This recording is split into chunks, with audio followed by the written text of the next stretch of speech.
Operation Sindoor ಭಾಗ 2 ಶುರುವಾಯ್ತಾ? ಪಾಕಿಸ್ತಾನದಲ್ಲಿ ಎಲ್ಲೆಂದರಲ್ಲಿ ಸ್ಫೋಟವೋ ಸ್ಫೋಟ. ಸರಣಿ ಡ್ರೋನ್ ಸ್ಫೋಟಗಳಿಗೆ ಪಾಕಿಸ್ತಾನ ಪರದಾಟವನ್ನ ಮಾಡ್ತಾ ಇದೆ. ಇದೀಗ ಆಪರೇಷನ್ ಸಿಂಧೂರ ಯಶಸ್ವಿಯಾಗಿದೆ. ಆಪರೇಷನ್ ಸಿಂಧೂರ್ ಭಾಗ 2 ಶುರುವಾಯ್ತಾ? ಯಾಕಂದ್ರೆ ಇಲ್ಲಿಗೆ ನಿಲ್ಲಿಸಬಾರ್ದು ಅನ್ನುವಂತಹ ಆಗ್ರಹ ಎಲ್ಲ ಕಡೆ ಕೇಳಿ ಬರ್ತಾ ಇದೆ. ಈಗಾಗಲೇ ಉಗ್ರರ ಅಡಗುತಾಣಗಳನ್ನ ಇದೀಗ ನಿರ್ನಾಮ ಮಾಡಲಾಗಿದೆ 9 ಕಡೆಯಲ್ಲಿ.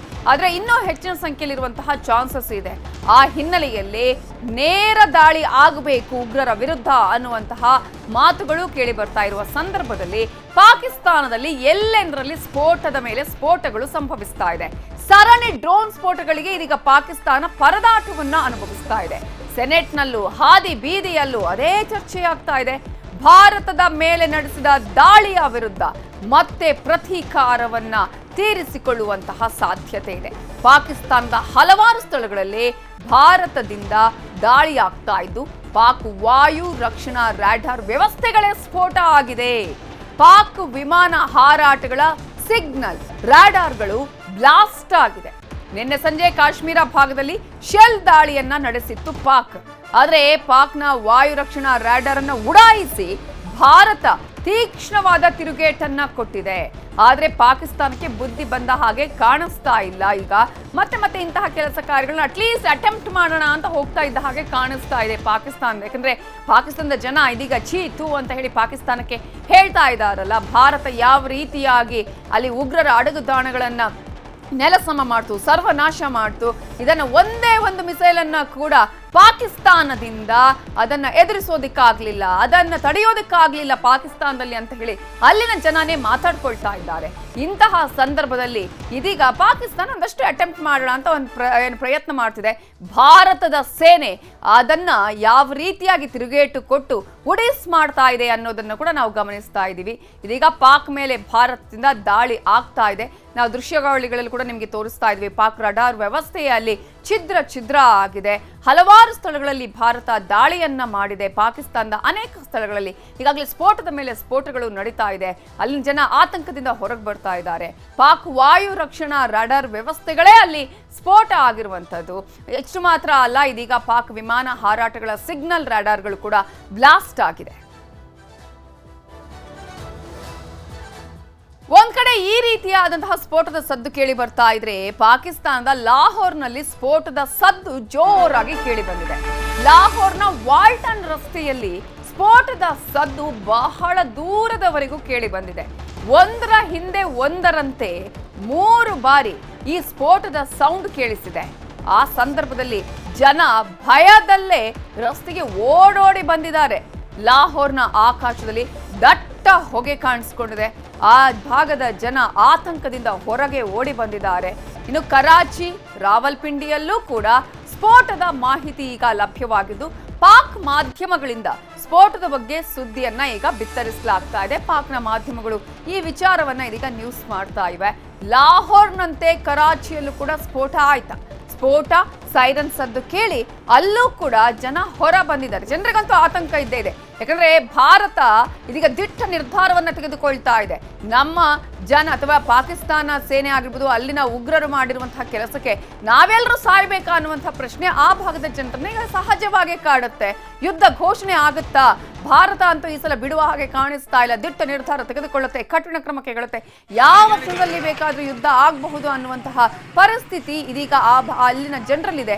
ಆ ಒಂದು ಆತಂಕದಲ್ಲೇ ಬದುಕ್ತಾ ಇದ್ದಾರೆ. ಈ ಹಿನ್ನೆಲೆಯಲ್ಲಿ ಇದೀಗ ಪಾಕಿಸ್ತಾನದಲ್ಲಿ ಏನಾಗ್ತಾ ಇದೆ? ಒಂದು ಸ್ಫೋಟ ಆದ್ರೆ ಸಾಕು, ಸೈರನ್ ಸೌಂಡ್ ಕೇಳಿ ಬಂದ್ರೆ ಸಾಕು, ಜನ ಆತಂಕದಿಂದ ಹೊರಬರ್ತಾರೆ.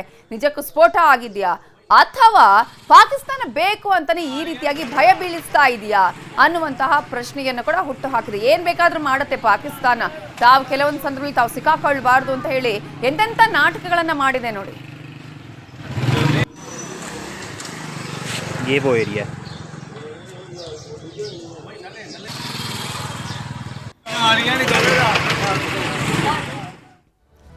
ಇನ್ನು ರಾವಲ್ಪಿಂಡಿ ಉಗ್ರರ ಅಡಗುತಾಣಗಳು ಛಿದ್ರವಾಗಿದೆ. ಬೆಳ್ಳಂಬೆಳಗ್ಗೆ ಸ್ಯೂಸೈಡ್ ಡ್ರೋನ್ಗಳಿಂದ ದಾಳಿಯಾಗಿತ್ತು. ರಾವಲ್ಪಿಂಡಿಯ ಉಗ್ರರ ಅಡಗುತಾಣಗಳು ಇಲ್ಲಿ ಛಿದ್ರ ಆಗಿದೆ. ಸ್ಫೋಟವಾದ ಅಡಗುತಾಣಗಳ ಬಳಿ ಉಗ್ರರು ಓಡಾಟವನ್ನ ಮಾಡ್ತಾ ಇದ್ರು. ಬಂದೂಕು ಹಿಡಿದು ಎಲ್ಲರನ್ನ ಉಗ್ರರು ಕಳುಹಿಸ್ತಾ ಇದ್ದಾರೆ. ಆಪರೇಷನ್ ಸಿಂಧೂರ್ ಭಾಗ 2 ಅಂತ ವೈರಲ್ ಆಗ್ತಾ ಇದೆ. ಇದು ರಾವಲ್ಪಿಂಡಿಯಲ್ಲಿ ಉಗ್ರರ ಅಡಗುತಾಣಗಳನ್ನ ಛಿದ್ರ ಮಾಡಿದಂತಹ ಸಂದರ್ಭದಲ್ಲಿ ಅಲ್ಲಿ ಬೆಳ್ಳಂಬೆಳಗ್ಗೆ ಸೂಸೈಡ್ ಡ್ರೋನ್ಗಳಿಂದ ದಾಳಿ ಮಾಡಿದ ಸಂದರ್ಭದಲ್ಲಿ ಅಲ್ಲೇ ಉಗ್ರರು ಓಡಾಟವನ್ನ ಮಾಡ್ತಾ ಇದ್ರು. ಸ್ಫೋಟವಾದ ಅಡಗುತಾಣಗಳ ಬಳಿಯೇ ಇದ್ರು. ಬಂದೂಕು ಹಿಡಿದು ಎಲ್ಲರನ್ನ ಉಗ್ರರು ಕಳಿಸ್ತಾ ಇರುವಂತಹ ದೃಶ್ಯಗಳನ್ನ ಕೂಡ ನೀವಿಲ್ಲಿ ನೋಡಬಹುದು. ಇದು ಆಪರೇಷನ್ ಸಿಂಧೂರ್ ಭಾಗದ ಪಾರ್ಟ್ 2 ಅಂತ ಹೇಳಿ ಈಗಾಗಲೇ ವೈರಲ್ ಕೂಡ ಆಗ್ತಾ ಇದೆ. ಭಾರತದ ದಾಳಿಗೆ ಪಾಕ್ ಉಗ್ರರು ನಡುಗಿ ಹೋಗಿದ್ದಾರೆ. ರಾವಲ್ಪಿಂಡಿ ಉಗ್ರರ ಅಡಗುತಾಣಗಳು ಕಂಪ್ಲೀಟ್ ಆಗಿ ಉಡೀಸಾಗಿರುವ ದೃಶ್ಯಗಳನ್ನ ಕೂಡ ನೀವು ಗಮನಿಸ್ತಾ ಇದ್ದೀರಾ. ಬೆಳ್ಳಂಬೆಳಗ್ಗೆ ಸೂಸೈಡ್ ಡ್ರೋನ್ಗಳಿಂದ ಅಲ್ಲಿ ದಾಳಿಯನ್ನು ಕೂಡ ಮಾಡಲಾಗಿದೆ. ಆ ಒಂದು ಸಂದರ್ಭದಲ್ಲಿ ಆ ಪ್ಲೇಸ್ ಅಲ್ಲಿ ಉಗ್ರರು ಕೂಡ ಇದ್ರು. ಬಂದೂಕುಗಳನ್ನ ಹಿಡಿದು ಅಲ್ಲಿ ಉಗ್ರರು ಇದ್ದಿದ್ದ ದೃಶ್ಯಗಳನ್ನು ನೀವು ಗಮನಿಸಬಹುದು.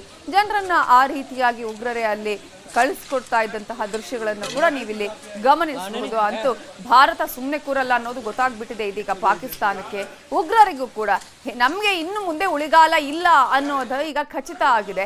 ಇಂತಹ ಸಂದರ್ಭದಲ್ಲೇ ಒಂದಷ್ಟು ರೀತಿಯ ಪ್ಲಾನ್ ಅನ್ನು ಕೂಡ ಮಾಡ್ಕೊಳ್ತಾ ಇದೆ, ಹೇಳಿಕೆಗಳನ್ನ ನೀಡ್ತಾ ಇದೆ. ಅಂದ್ರೆ ಅಟ್ಲೀಸ್ಟ್ ಅದನ್ನಾದ್ರೂ ಕೊಡೋಣ, ನಾವು ಸಿದ್ಧವಿದ್ದೀವಿ ಅನ್ನೋದನ್ನ ತೋರಿಸೋಣ ಅಂತ ಹೇಳಿ.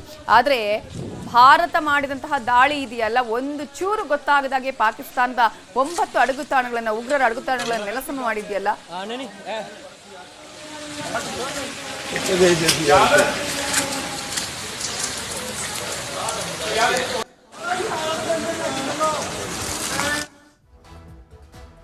ಪಾಕಿಸ್ತಾನದಿಂದ ದಾಳಿ ಆಗಿದ್ದು ನಿಜ, ಅದನ್ನ ಓಡಿಸಿದ್ದು ನಿಜ. 3 ಮಹಿಳೆಯರು 5 ಮಕ್ಕಳು ಸೇರಿ 16 ಜನರ ಸಾವಾಗಿದೆ. 16 ಅಮಾಯಕರ ಸಾವಿಗೆ ಸೇಡು ತೀರಿಸಿಕೊಂಡಿದ್ದೀವಿ. ಪಾಕಿಸ್ತಾನದ ಮೇಲೆ 2ನೇ ದಾಳಿಯನ್ನ ಖಚಿತಪಡಿಸಿದೆ ಇದೀಗ ಸರ್ಕಾರ. ಹೌದು, ಇವತ್ತು ದಾಳಿ ಆಗಿದೆ ಅನ್ನೋದನ್ನ ಕೂಡ ಹೇಳಲಾಗಿದೆ. ಇದೀಗ ಪಾಕಿಸ್ತಾನ ದಾಳಿ ಮಾಡಿದೆ ಇಲ್ಲಿ. ಯಾಕಂದ್ರೆ ಏನಾದ್ರೂ ಒಂದು ಮಾಡ್ಲೇಬೇಕೀಗ ಪಾಕಿಸ್ತಾನಕ್ಕೆ, ಬೇರೆ ಪರಿಸ್ಥಿತಿ ಇಲ್ಲ. ಹಾಗಾಗಿ ಅಲ್ಲಿ ಕದನ ವಿರಾಮ ಉಲ್ಲಂಘನೆ ಮಾಡೋದು ಅಥವಾ ಗಡಿ ನಿಯಮಗಳನ್ನ ಉಲ್ಲಂಘನೆ ಮಾಡೋದು, ಇಂತಹ ಕೆಲಸಗಳನ್ನ ಮಾಡ್ತಾ ಇದೆ ಪಾಕಿಸ್ತಾನ. ಇದೀಗ ನೇರವಾಗಿ ದಾಳಿ ಮಾಡಿದ್ದು, ಆ ಸಂದರ್ಭದಲ್ಲಿ ಅವರನ್ನ ಓಡಿಸಿದ್ದು ನಿಜ ಅಂತ ಹೇಳಿ ಭಾರತೀಯ ರಕ್ಷಣಾ ಇಲಾಖೆ ಮಾಹಿತಿಯನ್ನ ಕೊಟ್ಟಿದೆ. 3 ಮಹಿಳೆಯರು 5 ಮಕ್ಕಳು ಸೇರಿ 16 ಜನರ ಸಾವಾಗಿದೆ. 16 ಅಮಾಯಕರ ಸಾವಿಗೆ ಇದೀಗ ನಾವು ಸೇಡನ್ನ ತೀರಿಸಿಕೊಂಡಿದ್ದೀವಿ ಅಂತ ಹೇಳಿ ಪಾಕಿಸ್ತಾನದ ಮೇಲೆ 2ನೇ ದಾಳಿಯನ್ನ ಸರ್ಕಾರ ಈಗ ಖಚಿತಪಡಿಸಿದೆ. ಭಾರತೀಯ ರಕ್ಷಣಾ ಇಲಾಖೆಯಿಂದಲೇ ಮಾಹಿತಿ ನೀಡಿದ್ದು, ಭಾರತದ 15 ನಗರಗಳನ್ನ ಪಾಕಿಸ್ತಾನ ಟಾರ್ಗೆಟ್ ಮಾಡಿಕೊಂಡಿತ್ತು. ಅವಂತಿಪುರ, ಶ್ರೀನಗರ, ಜಮ್ಮು, ಪಠಾಣ್ಕೋಟ್, ಅಮೃತಸರ, ಕಪರ್ಥಲಾ, ಜಲಂಧರ್, ಲುಧಿಯಾನಾ, ಆದಂಪುರ, ಭಟಿಂಡಾ, ಚಂಡೀಗಢ, ನಲ್, ಫಲೋಡಿ, ಉತ್ತರಲೈ, ಭುಜ್ ಇವೆಲ್ಲವೂ ಕೂಡ ಟಾರ್ಗೆಟ್ ಆಗಿತ್ತು. ಪಾಕಿಸ್ತಾನ ಈ 15 ನಗರಗಳನ್ನ ಟಾರ್ಗೆಟ್ ಮಾಡಿಕೊಂಡಿತ್ತು. ಈಗ ಡ್ರೋನ್ ಕ್ಷಿಪಣಿಗಳನ್ನ ಹೊಡೆದು ಹಾಕಿದೀವಿ ಅಂತ ಹೇಳಿದೆ ಭಾರತೀಯ ರಕ್ಷಣಾ ಇಲಾಖೆ. ಜಮ್ಮು ಮತ್ತು ಕಾಶ್ಮೀರದ ಕುಪ್ವಾರ, ಬಾರಾಮುಲ್ಲಾ, ಉರಿ, ಪೂಂಚ್, ಮೆಂದರ್ ಮತ್ತು ರಜೌರಿಯಲ್ಲಿ ದಾಳಿಯನ್ನ ಮಾಡಿದೆ. ಪಿಒಕೆ ಯುದ್ಧಕ್ಕೂ ಮಾರ್ಟರ್ಗಳ ಹದ್ದಿನ ಕಣ್ಣನ್ನ ಈಗಾಗಲೇ ಇಟ್ಟಿದ್ದೀವಿ ಅನ್ನುವಂಥ ವಿಚಾರವನ್ನ ಭಾರತೀಯ ರಕ್ಷಣಾ ಇಲಾಖೆ ಹೇಳಿದೆ. ಕ್ಯಾಲಿಬರ್ ಫಿರಂಗಿಗಳನ್ನ ಬಳಸಿ ಪಾಕ್ ಏನು ದಾಳಿ ಮಾಡ್ತಲ್ಲ, ಆ ದಾಳಿಯ ಸಂದರ್ಭದಲ್ಲಿ ಅದನ್ನ ನಾವು ತಡೆದಿದ್ದೀವಿ ಅಂತ ಹೇಳಿ ಭಾರತೀಯ ರಕ್ಷಣಾ ಇಲಾಖೆಯಿಂದಲೇ ಅಧಿಕೃತ ಮಾಹಿತಿ ಇದೀಗ ಬಂದಿದೆ. ಭಾರತೀಯ ರಕ್ಷಣಾ ಇಲಾಖೆನೇ ಇದನ್ನ ಈಗ ಒಪ್ಕೊಂಡಿದ್ದ. ಹೌದು, ಪಾಕಿಸ್ತಾನ ದಾಳಿ ಮಾಡಿದೆ, ಆದ್ರೆ ನಮ್ಮ ಜನರ 16 ಜನರ ಸಾವಿಗೆ ನಾವು ಮತ್ತೆ ಪ್ರತೀಕಾರವನ್ನ ತೀರಿಸಿಕೊಂಡಿದ್ದೀವಿ ಅಂತಾನು ಕೂಡ ಭಾರತೀಯ ರಕ್ಷಣಾ ಇಲಾಖೆ ಹೇಳಿದೆ. ಅಷ್ಟು ಮಾತ್ರ ಅಲ್ಲ, ಈಗಾಗಲೇ ಭಾರತದ ಅನೇಕ ಸ್ಥಳಗಳನ್ನ ಟಾರ್ಗೆಟ್ ಮಾಡಲಾಗಿತ್ತು. ಭಾರತದ 15 ನಗರಗಳನ್ನ ಪಾಕಿಸ್ತಾನ ಗುರಿಯಾಗಿಸಿಕೊಂಡಿತ್ತು. ಆ ಒಂದು ಹಿನ್ನೆಲೆಯಲ್ಲಿ ಎಲ್ಲಾ ರೀತಿಯಂತಹ ಎಲ್ಲಾ ಕಡೆಗಳಲ್ಲೂ ಕೂಡ ಕಟ್ಟುನಿಟ್ಟಿನ ಕ್ರಮಗಳನ್ನು ಕೈಗೊಳ್ತಾ ಇದ್ದೇವೆ, ಮುನ್ನೆಚ್ಚರಿಕಾ ಕ್ರಮಗಳನ್ನ, ಹದ್ದಿನ ಕಣ್ಣನ್ನ ಇಡ್ಲಾಗಿದೆ ಅನ್ನೋದನ್ನು ಕೂಡ ಭಾರತೀಯ ರಕ್ಷಣಾ ಇಲಾಖೆ ಹೇಳಿದೆ. ಡ್ರೋನ್ಗಳನ್ನ ಮೂಲಕ, ಕ್ಷಿಪಣಿಗಳ ಮೂಲಕ ಅವರು ಅಲ್ಲಿ ದಾಳಿಯನ್ನ ಮಾಡ್ತಾ ಇದ್ರಲ್ಲ, ಅದನ್ನ ಹೊಡೆದು ಹಾಕಿದೆ ಅನ್ನುವಂತಹ ವಿಚಾರವನ್ನು ಕೂಡ ಭಾರತೀಯ ರಕ್ಷಣಾ ಇಲಾಖೆ ಈಗಾಗಲೇ ಹೇಳಿದೆ. ಜಮ್ಮು ಹಾಗೇನೆ ಕಾಶ್ಮೀರದ ಕುಪ್ವಾರ, ಬಾರಾಮುಲ್ಲಾ, ಉರಿ, ಪೂಂಚ್, ಮೆಂದರ್ ಹಾಗೇನೆ ರಜೌರಿಯಲ್ಲೂ ಕೂಡ ದಾಳಿಯನ್ನ ಮಾಡಿಸಿದಂತಹ ಸಂದರ್ಭದಲ್ಲಿ ಪಿಒಕೆ ಯುದ್ಧಕ್ಕೂ ಮಾರ್ಟರ್ಗಳ ಮೂಲಕ ಹದ್ದಿನ ಕಣ್ಣನ್ನ ಇಟ್ಟಿದ್ದು, ಕ್ಯಾಲಿಬರ್ ಫಿರಂಗಿಗಳನ್ನ ಬಳಸಿ ಪಾಕ್ ದಾಳಿಯನ್ನ ತಡೆದಿದ್ದೀವಿ ಅಂತ ಭಾರತೀಯ ರಕ್ಷಣಾ ಇಲಾಖೆನೇ ಈಗ ಅಧಿಕೃತ ಮಾಹಿತಿಯನ್ನ ಕೊಟ್ಟಿದೆ.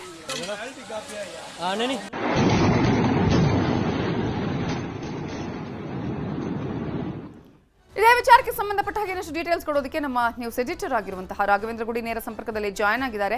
ರಾಘವೇಂದ್ರ ಗುಡಿ, ಈಗಾಗಲೇ ಇವತ್ತಿನ ದಾಳಿಯ ಬಗ್ಗೆ ಅಧಿಕೃತ ಹೌದೋ ಅಲ್ವೋ ಅನ್ನುವಂತಹ ವಿಚಾರಗಳಿದ್ದಂತಹ ಸಂದರ್ಭದಲ್ಲಿ ಈಗ ಭಾರತೀಯ ರಕ್ಷಣಾ ಇಲಾಖೆನೇ ಅಧಿಕೃತ ಅನ್ನೋದನ್ನ ಸ್ಪಷ್ಟಪಡಿಸಿದೆ. ಇಂತಹ ಸಂದರ್ಭದಲ್ಲಿ ಪ್ರತೀಕಾರದ ವಿಚಾರವನ್ನ ಕೂಡ ಹೇಳಲಾಗಿದೆ. ಹೌದು, ನಾವು ಇದಕ್ಕೆ ಪ್ರತೀಕಾರ ಮತ್ತೆ ತೀರಿಸಿಕೊಂಡಿದ್ದೀವಿ ಅಂತ ಹೇಳಿ, ಇದ್ರ ಬಗ್ಗೆ ಇನ್ನಷ್ಟು ಡೀಟೇಲ್ಸ್ ಕೊಡೋದಾದ್ರೆ ನವಿತಾ, ಪ್ರಮುಖವಾಗಿ ಇವತ್ತು ಆಗಿರ್ತಕ್ಕಂಥದ್ದು ಭಾರತದ ಮೇಲೆ ಅವರು ದಾಳಿಯನ್ನು ಮಾಡ್ತಾರೆ ಅನ್ನುವಂಥದ್ದು ಮುನ್ಸೂಚನೆ ಮುಂಚಿತವಾಗಿಯೇ ಇತ್ತು. ಅದಕ್ಕೆ ಬೇಕಾಗಿರುವ ಹಾಗೆ ನಮ್ಮ anti missile system, anti aircraft ಸಿಸ್ಟಮ್ಗಳು ಸಿದ್ಧವಾಗಿದ್ದು ಅವು ತಮ್ಮ ಕೆಲಸವನ್ನು ಮಾಡಿದಾವೆ. ಆದರೆ ಅದಕ್ಕಿಂತ ಅತಿ ದೊಡ್ಡದಾಗಿರ್ತಕ್ಕಂಥ ಸುದ್ದಿ ಅಂದರೆ ಭಾರತ ಮತ್ತೆ ಗಡಿಯನ್ನು ದಾಟಿ ಹೋಗಿ ಲಾಹೋರ್ ತನಕ ಹೋಗಿ ಅಲ್ಲಿದ್ದಂಥ ಏರ್ ಡಿಫೆನ್ಸ್ ಸಿಸ್ಟಮ್ ಅನ್ನ ಪುಡಿ ಮಾಡಿ ಹಾಕಲಾಗಿದೆ. ಅವರ ರೆಡಾರ್ಗಳನ್ನ ಹೊಡೆದು ಹಾಕಲಾಗಿದೆ. ಇದನ್ನು ಅಧಿಕೃತವಾಗಿ ಇವತ್ತು ಭಾರತ ಮತ್ತೊಂದು ಬಾರಿ ಒಪ್ಕೊಂಡಿರುವಂತದ್ದು. ಆಪರೇಷನ್ ಸಿಂಧೂರ ಏನಿದೆ ಮುಂದುವರಿತಾ ಇದೆ. ಆ ಸಿಂಧೂರದ ಹೆಸರಿನಲ್ಲಿ ತಂದೂರಿಯಲ್ಲಿ ಹಾಕಿ ಬೇಯಿಸಿದಾಗ ಆಗ್ತಾ ಇದೆ ಈ ಪಾಕಿಸ್ತಾನವನ್ನ. ಆ ಪಾಕಿಸ್ತಾನಿಯರಿಗೆ ಆ ರೀತಿಯಾಗಿರ್ತಕ್ಕಂಥ ಒಂದು ಫೀಲಿಂಗ್ ಬರ್ತಾ ಇರುವಂತದ್ದು. ಅತಿ ದೊಡ್ಡದಾಗಿರ್ತಕ್ಕಂಥದ್ದು ಕೇವಲ 48 ಗಂಟೆ ಅವಧಿ ಒಳಗೆ ಎರಡನೇ ಬಾರಿಗೆ ಗಡಿಯನ್ನ ದಾಟಿ ಭಾರತೀಯ ಡ್ರೋನ್ಗಳು, ಭಾರತೀಯ ಮಿಸೈಲ್ಗಳು ಪಾಕಿಸ್ತಾನವನ್ನ ದಾಳಿ ಮಾಡಿ ಛಿದ್ರ ಮಾಡಿ ಆಗ್ತಾ ಇದ್ದಾವೆ.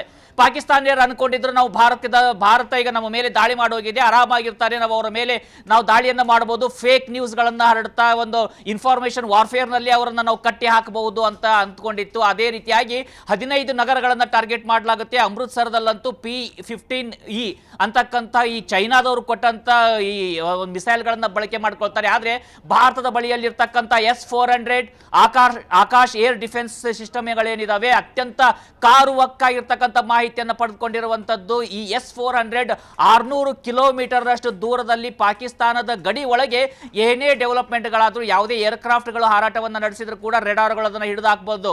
ಒಂದೇ ಏಟಿಗೆ 300 ಟಾರ್ಗೆಟ್ಗಳನ್ನು ಕಟ್ಟಿ ಹಾಕುವಂತ ಶಕ್ತಿ S-400 ಇದೆ. ಅದೇ ರೀತಿಯಾಗಿ ಇಂಡಿಜಿನಿಯಸ್ ಆಗಿ ಡೆವಲಪ್ ಆಗಿರ್ತಕ್ಕಂಥ ಆಕಾಶ್ ಏರ್ ಡಿಫೆನ್ಸ್ ಸಿಸ್ಟಮ್ ಏನಿದೆ ಅದು ಭಾರತಕ್ಕೆ ಒಂದು ರೀತಿಯಿಂದ ಕವಚವಾಗಿರುವಂತದ್ದು, ಭಾರತದ ರಕ್ಷಣಾ ಕವಚ. ಅದು ನಾವು ಇಸ್ರೇಲ್ನ ಐರನ್ ಡ್ರೋಮ್ ಬಗ್ಗೆ ಕೇಳಿರ್ತೀವಿ, ಆದ್ರೆ ಭಾರತದ್ದೇ ಆಗಿರ್ತಕ್ಕಂಥ ಐರನ್ ಡ್ರೋಮ್ಗಿಂತ ಅತ್ಯಂತ ಒಂದು ಬೃಹತ್ ಆಗಿರ್ತಕ್ಕಂಥ ಮತ್ತು ಅಷ್ಟೇ ಕಾರುವಕ್ಕಾಗಿರ್ತಕ್ಕಂಥ ಸಿಸ್ಟಮ್ ಅನ್ನ ಭಾರತ ಕೂಡ ಹೊಂದಿದೆ. ಅದನ್ನ ನಾವು ಯಾರಿಗೂ ಹೇಳಿರಲಿಲ್ಲ, ತೋರಿಸಿರಲಿಲ್ಲ, ಇವತ್ತು ತೋರಿಸುವಂತ ಸಂದರ್ಭ ಬಂದಿದೆ. ಆದ್ರೆ ಅದಕ್ಕಿಂತ ಅತಿ ದೊಡ್ಡ ಸುದ್ದಿ ಅಂದ್ರೆ ಮತ್ತೆ ಪಾಕಿಸ್ತಾನದ ಗಡಿಯನ್ನ ಪ್ರವೇಶ ಮಾಡಿ ಲಾಹೋರ್ ತನಕ ಹೋಗಿ ಪಂಜಾಬ್ಗೆ, ಪಾಕಿಸ್ತಾನಕ್ಕೆ ಅಲ್ಲಿ ತನ್ನ ಪಂಜಾಬ್, ನಮ್ಮಲ್ಲಿ ಹೇಗೆ ಪಂಜಾಬ್ ಇದೆಯೋ ಹಾಗೆ ರೀತಿ ಪಾಕಿಸ್ತಾನದಲ್ಲಿ ಪಂಜಾಬ್ ಇದೆ. ಅದು ಒಂದು ಪ್ರೈಡ್ ಆಗಿರುವಂಥದ್ದು. ನಮ್ಮ ಪಂಜಾಬನ್ನು ಯಾರು ಮುಟ್ಟೋದಕ್ಕೆ ಸಾಧ್ಯ ಇಲ್ಲ ಅಂತೇಳಿ 1965ರ ಯುದ್ಧದಲ್ಲಿ ನಾವು ಲಾಹೋರ್ ತನಕ ಹೋಗಿರುತ್ತೆ. ಅವತ್ತು ಲಾಲ್ ಬಹದ್ದೂರ್ ಶಾಸ್ತ್ರಿ ಅವರು ಪ್ರಧಾನಿ ಇದ್ದಂಥ ಸಂದರ್ಭದಲ್ಲಿ ಲಾಹೋರ್ ತನಕ ಹೋಗಿರುತ್ತೆ ನಮ್ಮ ಸೇನೆ. ಅದಾದ ಬಳಿಕ ನಾವು ಇನ್ಫ್ಯಾಕ್ಟ್ 1971ನಲ್ಲೂ ಕೂಡ ಲಾಹೋರ್ವರೆಗೂ ಹೋಗೋದಿಲ್ಲ, ಲಾಹೋರನ್ನು ವಶಪಡಿಸಿಕೊಳ್ಳುವಂಥ ಪ್ರಯತ್ನ ಕೂಡ ಆಗಿರೋದಿಲ್ಲ. ಆದರೆ ಈಗ ಮತ್ತೊಂದು ಬಾರಿ ಮೊನ್ನೆ ಒಂದು ಸರಿ ನೋಡಿದ್ವಿ ನಾವು. ಈಗ ಲಾಹೋರ್ ಬಳಿಯಲ್ಲಿರ್ತಕ್ಕಂಥ ಮುರುಡ್ಕಿ ಅನ್ನುವಂಥ ಸ್ಥಳದಲ್ಲಿ ಉಗ್ರರ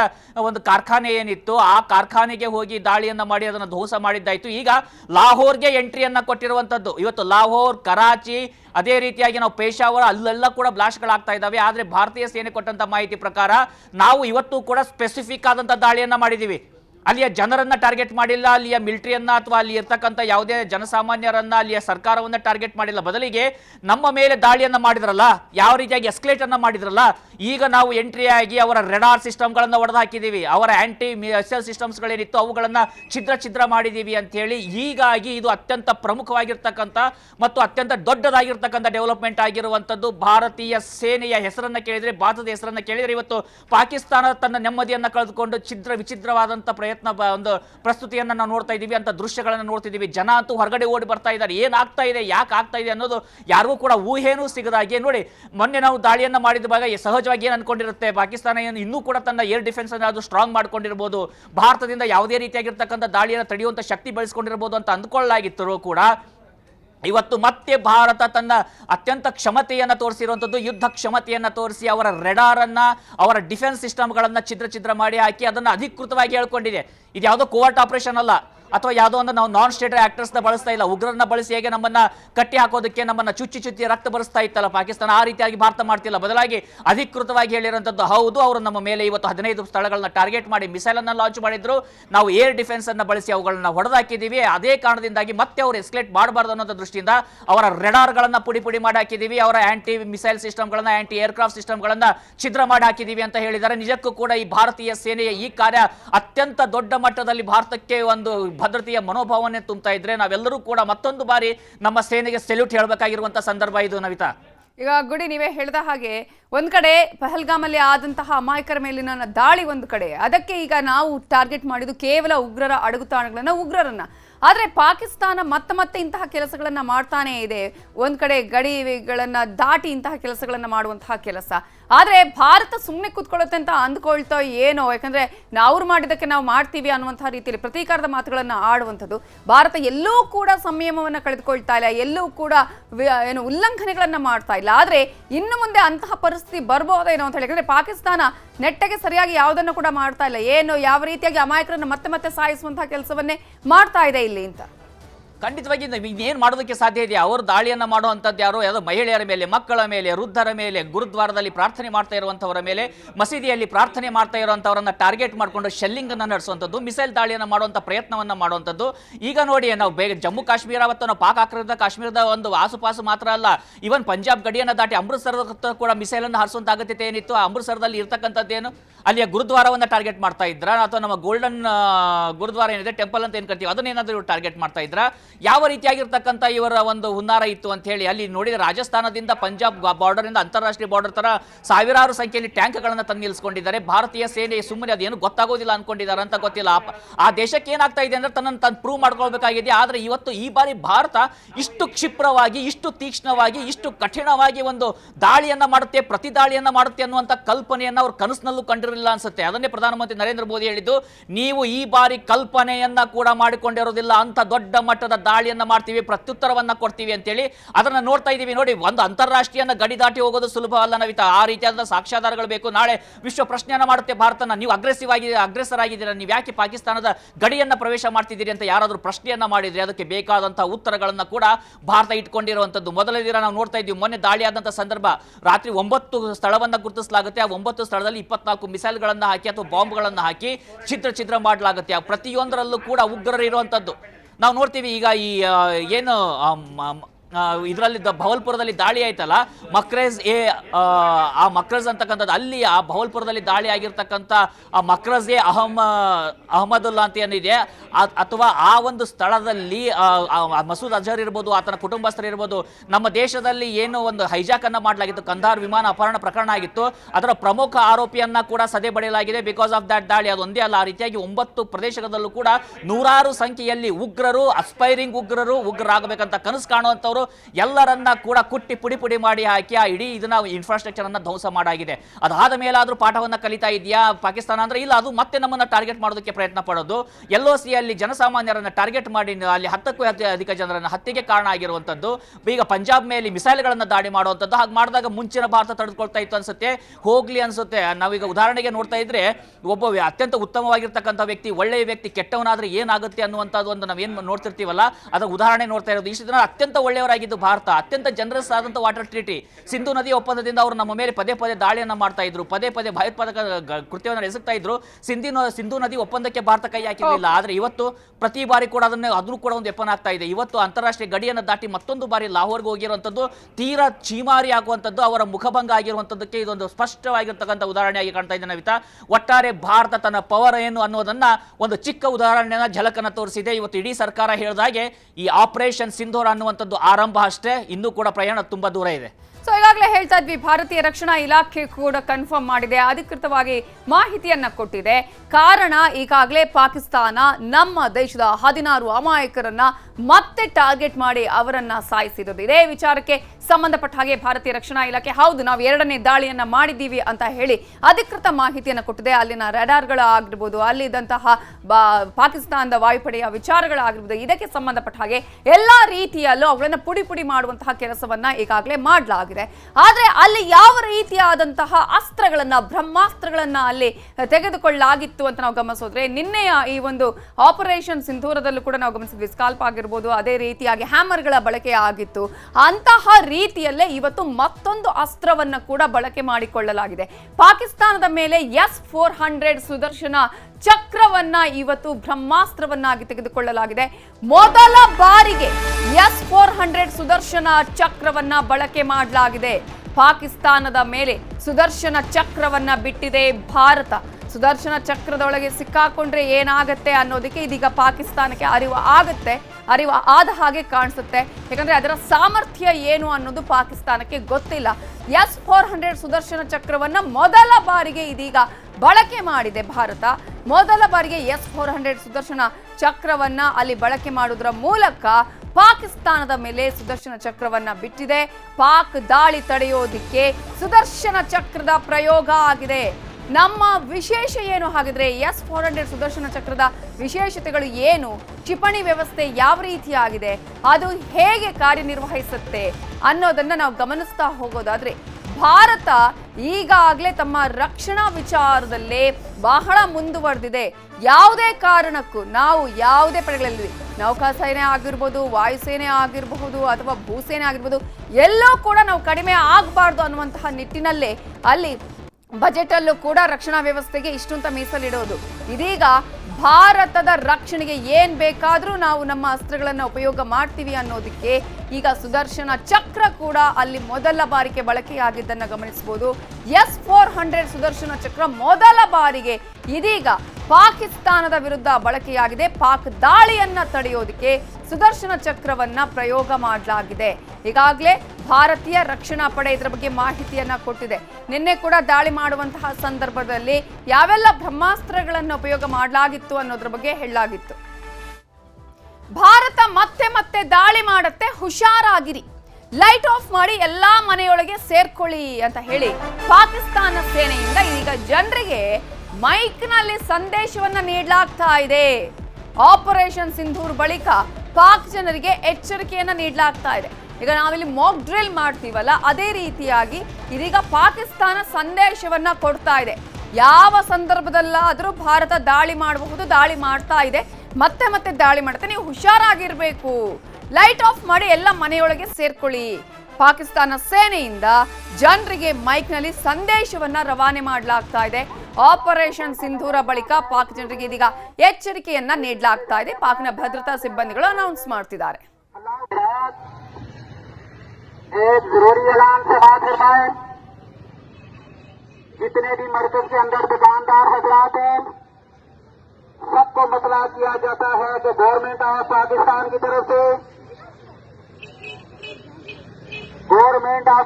की तरफ से ये ऑर्डर है कि अपने बाहर की तमाम भी लाइटें जो बाहर नजर आ रही हैं, साइन बोर्ड से शांति को भी ऑफ कर दें, अपने आप को घरों की हद तक महदूद रखें, अपने बच्चों को भी गैर जरूरी बाहर न निकालें।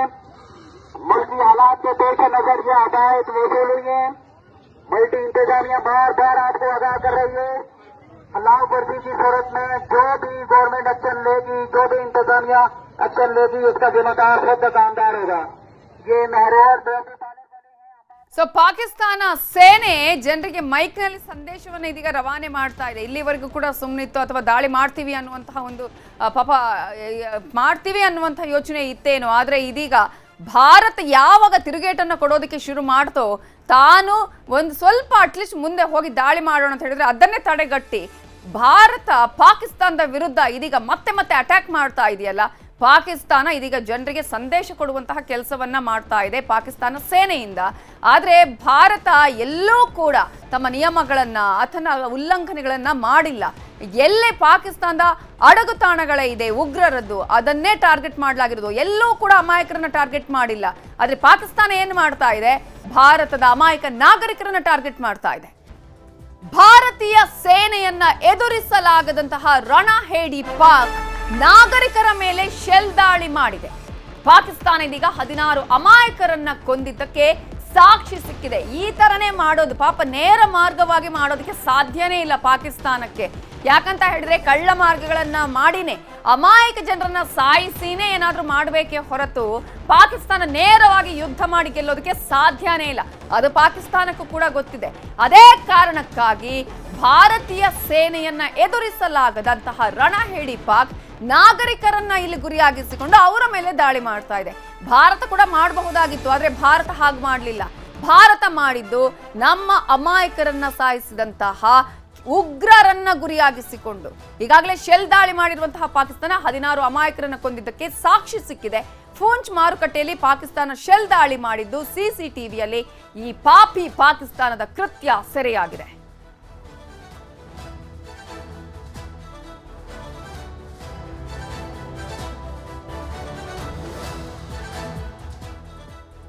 ನಿಮ್ಗೆ ನಿಮಗೆ ದೃಶ್ಯಾವಳಿಗಳಲ್ಲಿ ಕೂಡ ತೋರಿಸ್ತಾ ಇದ್ದೀವಿ. ಈಗಾಗಲೇ ಪಾಕಿಸ್ತಾನ ಕಳ್ಳ ಮಾರ್ಗದ ಮೂಲಕ, ಹೇಡಿಯ ಮಾರ್ಗಗಳ ಮೂಲಕ ಯಾವ ರೀತಿಯಾಗಿ ಅಮಾಯಕರನ್ನು ಸಾಯಿಸುವ ಕೆಲಸ ಮಾಡ್ತಾ ಇದೆ ಅನ್ನೋದು ನಿಮಗೆ ದೃಶ್ಯಗಳಲ್ಲಿ ಕಾಣಿಸ್ತಾ ಇದೆ ಅಂತ ಅಂದ್ಕೊಳ್ತೀವಿ. ನೋಡಿ, ಈಗಾಗಲೇ ಮಾರುಕಟ್ಟೆ, ಅದು ಫೂಂಚ್ ಮಾರ್ಕೆಟ್ ಅಲ್ಲಿ, ಆ ಫೂಂಚ್ ಮಾರುಕಟ್ಟೆಯಲ್ಲಿ ಪಾಕಿಸ್ತಾನ ಶೆಲ್ ದಾಳಿಯನ್ನ ಮಾಡಿರೋದು. ಈ ತರನೇ ಭಾರತೀಯರನ್ನ, ಅಮಾಯಕರನ್ನ ಸಾಯಿಸುವಂತಹ ಕೆಲಸ ಪಾಕಿಸ್ತಾನದಿಂದ ಆಗ್ತಾ ಇದೆ. ನೇರವಾಗಿ ಭಾರತೀಯ ಸೇನೆ ಜೊತೆ ಯುದ್ಧ ಮಾಡಿ ಗೆಲ್ಲೋದಿಕ್ಕಾಗತ್ತಾ? ಖಂಡಿತ ಇಲ್ಲ ಅನ್ನೋದು ಪಾಕಿಸ್ತಾನಕ್ಕೆ ಗೊತ್ತಿದೆ. ಹಾಗಾಗಿ ಈ ರೀತಿಯಾಗಿ ಹಾಳು ಮಾಡೋಣ, ಸಾಯಿಸೋಣ ಅನ್ನುವಂತಹ ಇಂತಹ ನರಿಬುದ್ಧಿ ಇರುವಂತಹ ಪಾಕಿಸ್ತಾನ ಇಂತಹ ಕೃತ್ಯ ಮಾಡ್ತಾ ಇದೆ. ಹೇಡಿಗಳ ಕೆಲಸವನ್ನ ಮಾಡ್ತಾ ಇದೆ. ಸರಿಯಾದ ರೀತಿಯಲ್ಲಿ ಯುದ್ಧ ಮಾಡೋದಕ್ಕೆ ಸಾಧ್ಯ ಇಲ್ಲ. ಹಾಗಾಗಿ ಈ ತರನಾದ್ರೂ ಮಾಡೋಣ ಅನ್ನೋದು ಪಾಕಿಸ್ತಾನದ ನಿಲುವು. ಭಾರತದ ಡ್ರೋನ್ ಮೇಲೆ ದಾಳಿ ಅಂತ ಹೇಳಿ ಪಾಕ್ ವಾದ ಮಾಡ್ತಲ್ಲ, ಭಾರತದ ಡ್ರೋನ್ ಅನ್ನ ಹೊಡೆದುರುಳಿಸಿದೆ ಅಂತ ಹೇಳಿ ಪಾಕಿಸ್ತಾನ ಸುದ್ದಿಯನ್ನ ಹಬ್ಬಿಸ್ತು, ವಾದವನ್ನ ಮಾಡ್ತು. ಆದ್ರೆ ಸತ್ಯ ಏನು ಅಂತ ಹೇಳಿದ್ರೆ, ಪಾಕ್ ಮಾಡಿರೋದು ಸುಳ್ಳು ಸುದ್ದಿ ಅಂತ ಹೇಳಿ ಭಾರತದ PIB ಬಯಲು ಮಾಡಿದೆ ಈ ಒಂದು ಸುಳ್ಳು ಸುದ್ದಿಯನ್ನ. ಪ್ರೆಸ್ ಇನ್ಫಾರ್ಮೇಶನ್ ಬ್ಯೂರೋ ಅಂದ್ರೆ PIB ಇದೀಗ ಫ್ಯಾಕ್ಟ್ ಚೆಕ್ ಅನ್ನ ಮಾಡಿ ಯಾವುದು ಸತ್ಯ ಅನ್ನುವಂತಹ ಸತ್ಯವನ್ನ ಹೊರಗೆಳೆದಿದೆ. ಹಳೆ ಫೋಟೋವನ್ನ ಪೋಸ್ಟ್ ಮಾಡಿ ಇದು ಭಾರತದ್ದು ಅಂತ ಹೇಳಿ ಪಾಕಿಸ್ತಾನ ವಾದ ಮಾಡಿದೆ. ಪಾಕ್ನ ಗುಜ್ರಾನ್ವಾಲಾದಲ್ಲಿ ಭಾರತದ UAV ಡ್ರೋನ್ ಅಂತೆ. ಸಾಮಾಜಿಕ ಜಾಲತಾಣಗಳಲ್ಲಿ ಪಾಕ್ ಹ್ಯಾಂಡ್ಲರ್ಗಳು ಈ ರೀತಿಯಾಗಿ ವಾದ ಮಾಡಿದ್ದಾರೆ. ಆದ್ರೆ PIB ಇಲ್ಲಿ ಫ್ಯಾಕ್ಟ್ ಚೆಕ್ ಮಾಡಿದಂತಹ ಸಂದರ್ಭದಲ್ಲಿ ಗೊತ್ತಾಗಿರುವ ಸತ್ಯ, ಇದು 2022ರ ಉಕ್ರೇನ್ ರಷ್ಯಾ ಯುದ್ಧದ ಸಂದರ್ಭದ ಫೋಟೋ. 3 ವರ್ಷಗಳ ಹಿಂದಿನ ಫೋಟೋವನ್ನ ಇಟ್ಕೊಂಡು ಪಾಕಿಸ್ತಾನ ಈಗ ಹೀಗೆ ಹೇಳ್ತಾ ಇರುವಂಥದ್ದು. ಸೋಷಿಯಲ್ ಮೀಡಿಯಾಗಳಲ್ಲಿ ಈ ರೀತಿಯ ವಾದ ಮಾಡ್ತಾ ಇರೋದು, ಸುಳ್ಳು ಸುದ್ದಿಯನ್ನ ಹಬ್ಬಿಸ್ತಾ ಇರೋದು. ಪಾಕಿಸ್ತಾನದ ಸುಳ್ಳಾಟವನ್ನ, ಇಂತಹ ನಾಟಕಗಳನ್ನ ಇದೀಗ PIB ಬಯಲನ್ನ ಮಾಡಿದೆ.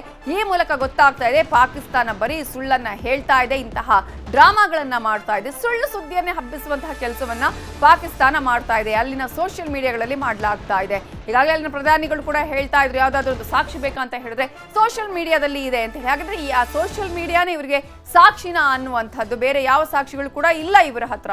ಈಗಾಗಲೇ ಯಾವ ರೀತಿಯಾಗಿ ಸೋಷಿಯಲ್ ಮೀಡಿಯಾಗಳಲ್ಲಿ ಅಲ್ಲಿ ಸುಳ್ಳು ಸುದ್ದಿಯನ್ನು ಹಬ್ಬಿಸಲಾಗಿತ್ತು ಅನ್ನೋದು ಜೊತೆಗೆ ಫ್ಯಾಕ್ಟ್ ಚೆಕ್ ಅಲ್ಲಿ ಗೊತ್ತಾದಂತಹ ಅಂಶಗಳು ಏನು, ಫೋಟೋ ಸತ್ಯಾಂಶವನ್ನ PIB ಈಗಾಗಲೇ ಬಿಚ್ಚಿಟ್ಟಿದೆ. ಅದು ರಷ್ಯಾ ಉಕ್ರೇನ್ ಯುದ್ಧದ ಸಂದರ್ಭದ ಫೋಟೋ, ಅದು ಕೂಡ 2022ರದ್ದು ಅನ್ನೋದನ್ನ ಕೂಡ ಫ್ಯಾಕ್ಟ್ ಚೆಕ್ ಮೂಲಕ ಈಗಾಗಲೇ ಹೇಳಲಾಗಿದೆ. ಈ ತರ ಒಂದು ರೀತಿಯಲ್ಲಿ ತನ್ನ ಮರ್ಯಾದೆಯನ್ನ ತಾನೇ ತೆಗೆಸಿಕೊಳ್ಳುವಂತಹ ಕೆಲಸ ಪಾಕಿಸ್ತಾನದಿಂದ ಆಗ್ತಾ ಇದೆ. ಪಾಪ ಏನ್ ಮಾಡೋದು, ಅಟ್ಲೀಸ್ಟ್ ನಾವು ಹೀಗೆ ಮಾಡಿದೀವಿ ಅಂತ ಜನರನ್ನ ನಂಬಿಸುವ ಕೆಲಸ ಪಾಕಿಸ್ತಾನ ಮಾಡ್ತಾ ಇದೆ. ಸೊ ಈಗಾಗಲೇ ಪಾಕಿಸ್ತಾನ ಅಂತೂ ಸುಳ್ಳು ಸುದ್ದಿಗಳನ್ನ ಹಬ್ಬಿಸ್ತಾ ಇದೆ, ಜೊತೆಗೆ ಅಮಾಯಕರನ್ನ ಸಾಯಿಸುವಂತಹ ಕೆಲಸ ಮಾಡ್ತಾ ಇದೆ. ನಾನು ಪ್ರತಿಕಾರ ತೀರಿಸ್ತೀನಿ ಅಂತ ನಿನ್ನೆ ಪ್ರಧಾನಿಗಳು ಹೇಳಿದ್ರು. ಆದ್ರೆ ಯಾವ ರೀತಿಯಾಗಿ, ಯಾವ ಮಾರ್ಗದ ಮೂಲಕ ಅಮಾಯಕರನ್ನ ಸಾಯಿಸೋದ್ರ ಮೂಲಕನ? ಪಾಕಿಸ್ತಾನದಿಂದ ದಾಳಿ ಆಗಿದ್ದು ನಿಜ, ಅದನ್ನು ಓಡಿಸಿದ್ದು ನಿಜ ಅಂತ ಹೇಳಿ ಭಾರತೀಯ ರಕ್ಷಣಾ ಇಲಾಖೆ ಅಧಿಕೃತ ಮಾಹಿತಿಯನ್ನ ಕೊಟ್ಟಿದೆ. ಇದೀಗ 3 ಮಹಿಳೆಯರು 5 ಮಕ್ಕಳು ಸೇರಿ 16 ಜನರ ಅಮಾಯಕರನ್ನ ಇಲ್ಲಿ ಸಾಯಿಸಿದಾರಲ್ಲ, ಅವರ ಸಾವಾಗಿದೆ. ಅದಕ್ಕೆ ಪ್ರತಿಯಾಗಿ ಮತ್ತೆ ನಾವು ಪ್ರತೀಕಾರ ಇಮಿಡಿಯೇಟ್ ಆಗಿ ತೀರಿಸಿದ್ದೇವೆ ಅಂತ ಹೇಳಿ ಭಾರತೀಯ ರಕ್ಷಣಾ ಇಲಾಖೆ ಹೇಳಿದೆ. 16 ಅಮಾಯಕರ ಸಾವಿಗೆ ಸೇಡನ್ನ ತೀರಿಸಿಕೊಂಡಿದ್ದೀವಿ. ಪಾಕಿಸ್ತಾನದ ಮೇಲೆ 2ನೇ ದಾಳಿಯನ್ನ ಖಚಿತಪಡಿಸಿದೆ ಇದೀಗ ಸರ್ಕಾರ. ಭಾರತೀಯ ರಕ್ಷಣಾ ಇಲಾಖೆಯಿಂದಲೇ ಅಧಿಕೃತ ಮಾಹಿತಿಯನ್ನ ನೀಡಲಾಗಿದೆ. ಭಾರತದ 15 ನಗರಗಳನ್ನ ಪಾಕಿಸ್ತಾನ ಟಾರ್ಗೆಟ್ ಮಾಡಿತ್ತು. ಜನರನ್ನೇ, ಅಮಾಯಕ ಜನರನ್ನೇ ಟಾರ್ಗೆಟ್ ಮಾಡುದು, ಬೇರೆ ಏನೂ ಇಲ್ಲ ಇವ್ರ ಹತ್ರ. ಭಾರತೀಯ ಸೇನೆ ವಿರುದ್ಧ ಹೋರಾಡುವಂತಹ ಶಕ್ತಿ ಇಲ್ಲ, ಆ ತರದ ಒಳ್ಳೆಯ ಬುದ್ಧಿನೂ ಇಲ್ಲ. ಇಲ್ಲದಿದ್ರೆ ಈ ತರ ಆಗ್ತಿರ್ಲಿಲ್ಲ ಪಾಕಿಸ್ತಾನ. ಇದೀಗ ಪಾಕಿಸ್ತಾನ 15 ನಗರಗಳನ್ನ ಟಾರ್ಗೆಟ್ ಮಾಡಿತ್ತು. ಅದರಲ್ಲಿ ಆವಂತಿಪುರ, ಶ್ರೀನಗರ, ಜಮ್ಮು, ಪಠಾಣ್ಕೋಟ್, ಅಮೃತಸರ, ಕಪರ್ಥಲ, ಜಲಂಧರ್, ಲುಧಿಯಾನ, ಆದಂಪುರ, ಭಟಿಂಡಾ, ಚಂಡೀಗಢ, ನಲ್, ಫಲೋಡಿ, ಉತ್ತರಲೈ, ಭುಜ್ ಟಾರ್ಗೆಟ್ ಮಾಡಲಾಗಿದ್ದು ಡ್ರೋನ್ ಕ್ಷಿಪಣಿಗಳನ್ನ ನಾವು ಹೊಡೆದು ಹಾಕಿದೀವಿ ಅಂತ ಹೇಳಿ ರಕ್ಷಣಾ ಇಲಾಖೆ ಈಗಾಗಲೇ ಅಧಿಕೃತವಾಗಿ ಮಾಹಿತಿಯನ್ನ ಕೊಟ್ಟಿದೆ. ಜಮ್ಮು ಮತ್ತು ಕಾಶ್ಮೀರದ ಕುಪ್ವಾರ, ಬಾರಾಮುಲ್ಲಾ, ಪೂಂಚ್, ಉರಿ, ಮೆಂಥರ್ ಹಾಗೆಯೇ ರಜೌರಿಯಲ್ಲಿ ದಾಳಿಯನ್ನ ಮಾಡ್ತಾ ಇದ್ದಂತಹ ಸಂದರ್ಭದಲ್ಲಿ POK ಯುದ್ಧಕ್ಕೂ ಮಾರ್ಟರ್ಗಳ ಹದ್ದಿನ ಕಣ್ಣನ್ನ ಇಟ್ಟು ಕ್ಯಾಲಿಬರ್ ಫಿರಂಗಿಗಳನ್ನ ಬಳಸಿ ಪಾಕ್ ದಾಳಿಯನ್ನ ನಾವು ತಡೆದಿದ್ದೀವಿ ಅಂತ ಹೇಳಿ ಭಾರತೀಯ ರಕ್ಷಣಾ ಇಲಾಖೆ ಅಧಿಕೃತ ಮಾಹಿತಿಯನ್ನ ನೀಡಿದೆ. ಇದೀಗ ಪಾಕಿಸ್ತಾನ ಇಂತಹ ಒಂದು ಕುಕೃತ್ಯವನ್ನ ಮಾಡೋದಕ್ಕೆ ಮುಂದಾಗಿರೋದು ಎಲ್ರಿಗೂ ಕೂಡ ಗೊತ್ತಿದೆ. ಪ್ರತೀಕಾರ ಅಂತ ಹೇಳಿದ್ರೆ ಹೇಗೆ, ಉಗ್ರರಿದಾರ ಸಾಯಿಸ್ಬಿಡಿ, ಭಾರತದಲ್ಲಿ ಒಂದು ವೇಳೆ ಆ ತರದ ಉಗ್ರರಿದ್ರೆ ಆದ್ರೆ ನಿಮ್ಮಲ್ಲಿರುವಂತಹ ಉಗ್ರರಿಗೆ ಹೆಲ್ಪ್ ಮಾಡ್ತಾ ಇದ್ದೀರಲ್ಲ, ಅವರನ್ನ ಪೋಷಣೆ ಮಾಡುವಂತಹ ಕೆಲಸ, ಉಗ್ರರನ್ನ ಚೂ ಬಿಟ್ಟು ಸಾಯಿಸುವಂತಹ ಕೆಲಸ ಆಗ್ತಿದೆಯಲ್ಲ, ಅಂತಹ ಕೆಲಸ ಇಡೀ ವಿಶ್ವವೇ ಪಾಕಿಸ್ತಾನದತ್ತ ನೋಡ್ತಾ ಇದೆ. ಇಡೀ ವಿಶ್ವಕ್ಕೆ ಗೊತ್ತಾಗ್ತಾ ಇದೆ ಪಾಕಿಸ್ತಾನ ಏನ್ ಮಾಡ್ತಾ ಇದೆ ಅನ್ನುವಂಥದ್ದು. ಪಾಕಿಸ್ತಾನ ಇದೀಗ ಕದನ ವಿರಾಮವನ್ನು ಉಲ್ಲಂಘನೆ ಮಾಡ್ತಾ ಇದೆ, ಅಂತಾರಾಷ್ಟ್ರೀಯ ಗಡಿಗಳನ್ನ ದಾಟಿ ಈ ಕಡೆ ಬರುವ ಪ್ರಯತ್ನ ಮಾಡ್ತಿದೆ. ಅದಂತ ಖಂಡಿತ ಸಾಧ್ಯ ಇಲ್ಲ. ಅದನ್ನ ಎಲ್ಲಿ ಆರಂಭ ಆಗುತ್ತೋ ಅಲ್ಲೇ ಅದನ್ನ ಹಿಸುಕುವಂತಹ ಕೆಲಸವನ್ನ ಭಾರತ ಮಾಡುತ್ತೆ, ಭಾರತೀಯ ಸೇನೆ ಮಾಡುತ್ತೆ. ತಡೆಯುವಂತಹ ಸಾಮರ್ಥ್ಯ ಭಾರತಕ್ಕಿದೆ. ಆದ್ರೆ ಪಾಕಿಸ್ತಾನ ನಾವು ನೋಡಿದ್ವಲ್ಲ ಮೊನ್ನೆ ಆಪರೇಷನ್ ಸಿಂಧೂರಲ್ಲಿ, ಏನೂ ಗೊತ್ತಾಗಿಲ್ಲ. 23 ನಿಮಿಷಗಳ ಕಾಲ ಒಂದು ದಾಳಿ ಆಗುತ್ತೆ, 9 ಕಡೆಗಳಲ್ಲಿ ದಾಳಿ ಆಗುತ್ತೆ ಅಂತ ಹೇಳಿದ್ರೆ ರ್ಯಾಡರ್ ಯಾವ ರೀತಿಯಾಗಿ ಕೆಲಸ ಮಾಡ್ತು ಅಲ್ಲಿ? ಹಾಗಾದ್ರೆ ರ್ಯಾಡರ್ನ ಕಣ್ತಪ್ಪಿಸಿ ಭಾರತ ಇಲ್ಲಿ ಈ ರೀತಿಯ ದಾಳಿ ಮಾಡಿದಾಗ ಅವರಲ್ಲಿ ಯಾವ ರೀತಿಯಾಗಿ ಹಾಗಾದ್ರೆ ಟೆಕ್ನಾಲಜಿ ಇದೆ ಅಥವಾ ಯಾವ ರೀತಿಯಲ್ಲಿ ಆ ಟೆಕ್ನಾಲಜಿಗಳು ಕೆಲಸ ಮಾಡ್ತಾ ಇದೆ ಅನ್ನೋದನ್ನ ಗಮನಿಸಬೇಕಾಗುತ್ತೆ. ಗೊತ್ತು ಪಾಕಿಸ್ತಾನಕ್ಕೆ ನಾವೇನು ಮಾಡೋದಕ್ಕೆ ಸಾಧ್ಯ ಇಲ್ಲ ಅಂತ ಹೇಳಿ. ಹಾಗಾಗಿ ಇಂತಹ ಅಮಾಯಕರನ್ನ ಸಾಯಿಸೋದು, ಆ ಮೂಲಕ ಆದರೂ ಭಾರತಕ್ಕೆ ನಾವು ಪೆಟ್ಟು ಕೊಟ್ಟಿದ್ದೀವಿ, ಆ ಮೂಲಕ ನಾವು ಭಾರತಕ್ಕೆ ತಿರುಗೇಟನ್ನ ಕೊಟ್ಟಿದ್ದೀವಿ ಅಂತ ಹೇಳ್ಕೊಳ್ಳುವಂತಹ ಪ್ರಯತ್ನವನ್ನ ಮಾಡ್ತಾ ಇದೆ.